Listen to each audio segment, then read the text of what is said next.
आज खान साहब की 8 मुकदमात में ज़मानत की दरख्वास्तें मंजूर हुई। तो ज़रा पीटीआई का वर्जन ले लूँ, क्योंकि पहले नून लीग के रहनुमा मियाँ जावेद लतीफ़ साहब मुझसे मुखातिब थे और वो इस पर गिले शिकवे कर रहे थे।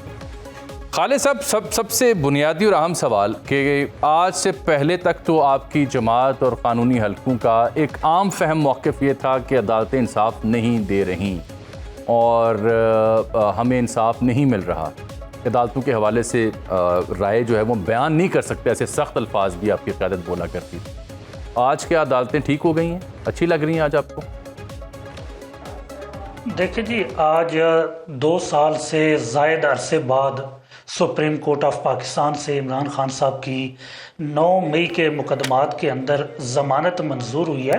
आप इसमें इमरान खान साहब की प्रोफाइल का पहले सामने रखें, फिर उनके साथ नीचे लाहौर की ATC से लेके सुप्रीम कोर्ट तक पहुंचने का अगर मैं सफ़र बयान करना शुरू करूं तो आपके लिए ये पाकिस्तान के हमारे अदालती निज़ाम के लिए एक बड़ा अलमिया कहा जाता है। देखें, सबसे पहले 9 मई के इन मुकदमात की दरख्वास्त ज़मानत लाहौर की जो लाहौर हाई कोर्ट है वहाँ से हमें ज़मानत जो अबूरी मिली। फिर उसके बाद हमने लाहौर ATC के अंदर जब ये दरख्वास्त ज़मानत थी और जब 13 जुलाई 2024 को उस वक़्त जब खान साहब ज़मानत पर ज़मानत कबल गिरफ्तारी पर थे और निकाह केस के अंदर वो बरी हुए और उस वक़्त किसी केस के अंदर वो गिरफ्तार नहीं थे, तो फिलफौर शाम के 7 बजे 7:30 बजे अचानक लगा के ये दरख्वास्त ज़मानत खारिज की गई। उसके बाद फिर लाहौर हाई कोर्ट के अंदर कई माह तक 6 माह तक वहाँ ये ज़ेर समात रही। हालांकि अमूमी तौर पर जो जुडिशल पॉलिसी है जिसके तहत पाकिस्तान के अंदर अदालती निज़ाम के अंदर दरख्वास्त ज़मानत का फैसला किया जाता है, वो मैक्सिमम जो ज़्यादा से ज़्यादा टाइम है वो 7 दिन का है, 10 दिन का है, इससे ज़्यादा का टाइम नहीं है। लेकिन इमरान खान साहब को अपना हक लेने के लिए, हक इंसाफ लेने के लिए सुप्रीम कोर्ट आना पड़ा और 2 साल से ज़ायद अरसा उनको जदोजहद करनी पड़ी। मेरे ख्याल से एक बहुत बड़ी जदोजहद है। इमरान खान आपने दो बातें आपने की ना जी। आप कहते हैं जी उनकी प्रोफाइल देखें और फिर ये देखें कि उसके बावजूद उन्हें 2-2.5 साल लगे। शैला रज़ा साहिबा, मैं देख रहा था कि जरदारी साहब को तो 8 साल लगे थे जब मुकदमात वो भुगत रहे थे आला अदालत तक पहुंचने के लिए, उन्हें 8 साल लगे। उनकी भी तो प्रोफाइल थी। देखिए, मैं थोड़ा सा ताकि आपको उनका वर्जन लेने में आसानी रहे। देखें, मैं अगर मेरा नुक्ता ऐड कर ले फिर ताकि उनसे आपको वजाहत में आसानी रहे। देखें, अभी सिर्फ दरख्वास्त ज़मानत की मैं बात कर रहा हूँ, वो ट्रायल की बात नहीं कर रहा। अभी तो ट्रायल अभी वो पेंडिंग पड़े। देखें, मैंने कहा यह कि एक साबिक वज़ीर-ए-आज़म को अपना हक लेने के लिए 2 साल उनको जेल के अंदर रखा गया इस केस के अंदर, और तब जाके सुप्रीम कोर्ट आया। हालांकि अमूमी तौर पर प्रैक्टिसिंग किसी भी ठीक है, मैं जरा उनका मैं आपकी बात आ गई जी 3 महीने ठीक है, मैं बात करता हूँ। बात करने दें मुझे, 8 बजे दूसरे प्रोग्राम में बैठना है प्लीज। ठीक है जी, बिल्कुल ठीक है, आपको वक्त ही दे रहे हैं। पहली बात यह है कि मैं इससे मुत्तफिक हूँ कि बहुत सारे लोग हम अदालती निज़ाम से बिल्कुल मुतमईन नहीं है, क्योंकि इसके सबसे ज्यादा जद में जो आई है वो पाकिस्तान पीपल्स पार्टी आई है। शहीद जुल्फ़िकार अली भुट्टो का केस डायरेक्ट हाई कोर्ट में चला और फिर एक जुमला सुनने के लिए कि फेयर ट्रायल नहीं हुआ 44.5 साल लगे। और इसके बाद बीबी साहिबा के केसेस किस तरह से होते थे, एक दिन इस्लामाबाद में, एक दिन लाहौर में, फिर एक दिन कराची में, तो यही सारा सूरत हाल थी और वो एब्सकॉन्डर थी और उनको सजा सुना दी गई थी उनकी गैर मौजूदगी में। फिर जरदारी साहब का तो आप पता नहीं किस किस को क्या क्या उनसे बोग्ज है कि हर एक आके सबसे पहले चाहता है कि पीपल्स पार्टी को थ्रू द जरदारी साहब स्क्वीज करूं, और फिर अब फरियाल साहिबा पे भी हाथ डल गया 1 करोड़ रुपए की बैंक टू बैंक ट्रांजैक्शन पे। और जरदारी साहब का तो ये भी था कि क्योंकि सिंध में इनकी हुकूमत है तो नैब सिंध में नहीं इनका केस सुना जाएगा, इस्लामाबाद में ही सुना जाएगा। तो ये सारी बातें रही हैं जिसको हम देखते हैं और अभी भी हम ये समझते हैं कि जो NRO के केस थे वो 8,000 से ज्यादा थे, लेकिन चला से जरदारी साहब। ठीक है, अब ना मैं आपकी तवज्जो चाहता हूँ शैला साहिबा कि कुछ देर पहले ना मेरे प्रोग्राम में मियाँ जावेद लतीफ़ साहब शरीक गुफ्तगू थे, वो ये कह रहे थे, मैं आपके लिए सवाल है, आपके लिए सवाल है, उनका सुप्रीम कोर्ट में केस चला, बिल्कुल आपके लिए ही सवाल, मैं आपसे टाइम ले रहा हूँ। खालिद साहब से मैं बात कर लेता हूँ तफसील से। अभी कुछ देर पहले मियाँ जावेद लतीफ़ साहब प्रोग्राम में शरीक गुफ्तगू थे। वो इल्ज़ाम आयद कर रहे हैं कि जी जो 8 केसेस में ज़मानत हुई ना, अभी भी सहूलतकारी उनकी की जा रही है। और उन्होंने आज लिखा भी है कि एक तरफ 10-10 साल की कैद की सज़ा सुनाई जा रही है और दूसरी जानिब जो मास्टरमाइंड है 9 मई का और मनसूबा साज, उसको मुकदमात में ज़मानतें मिल रही हैं। ये फैसला रियासत की तौहीन और कानून की हुक्मरानी पर सवाल निशान है।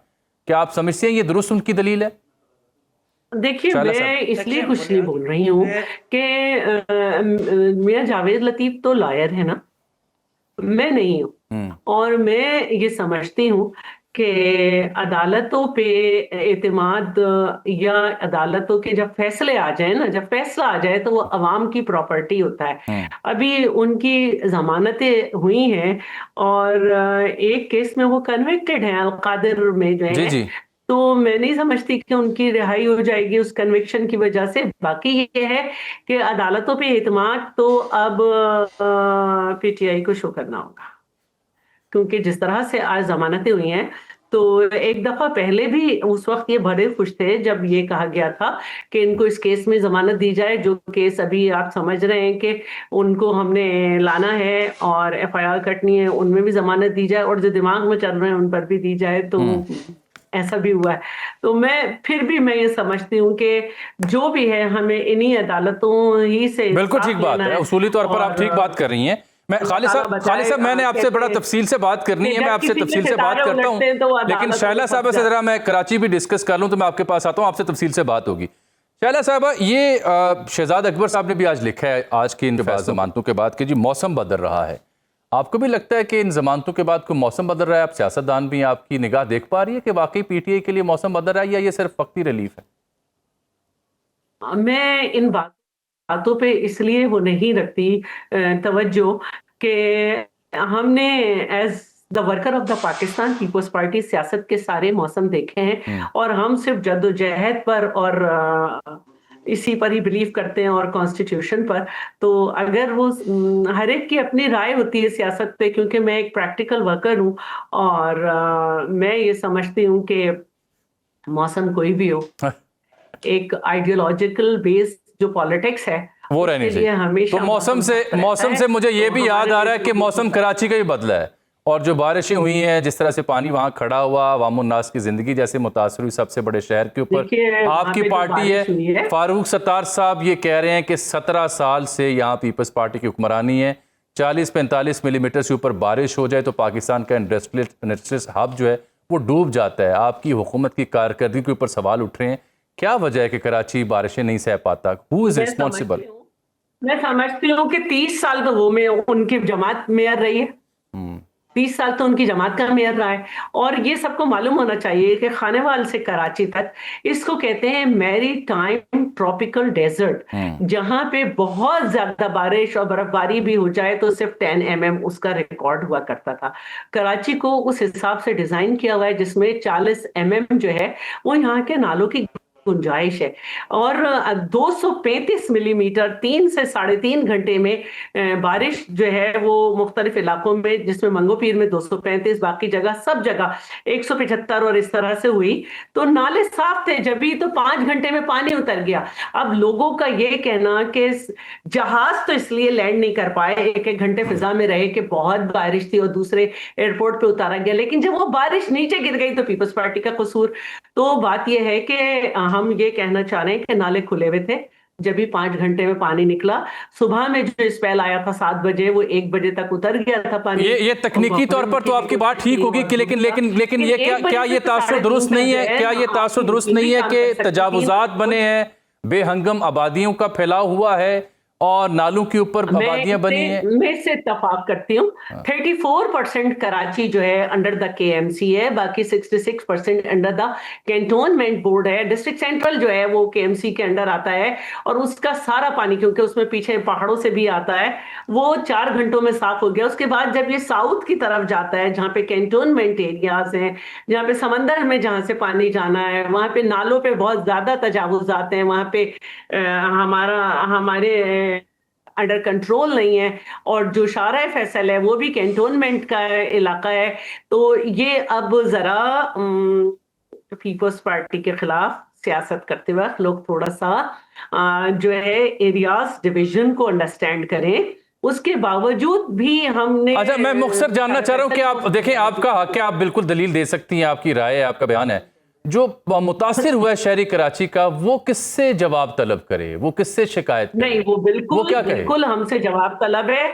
जब बारिश शुरू हुई तो इस दिन बारिश की प्रेडिक्शन नहीं थी, जैसे आज कहा जा रहा है कि 23 और 25 को भी हो सकती है, पहले नहीं थी 23 की भी।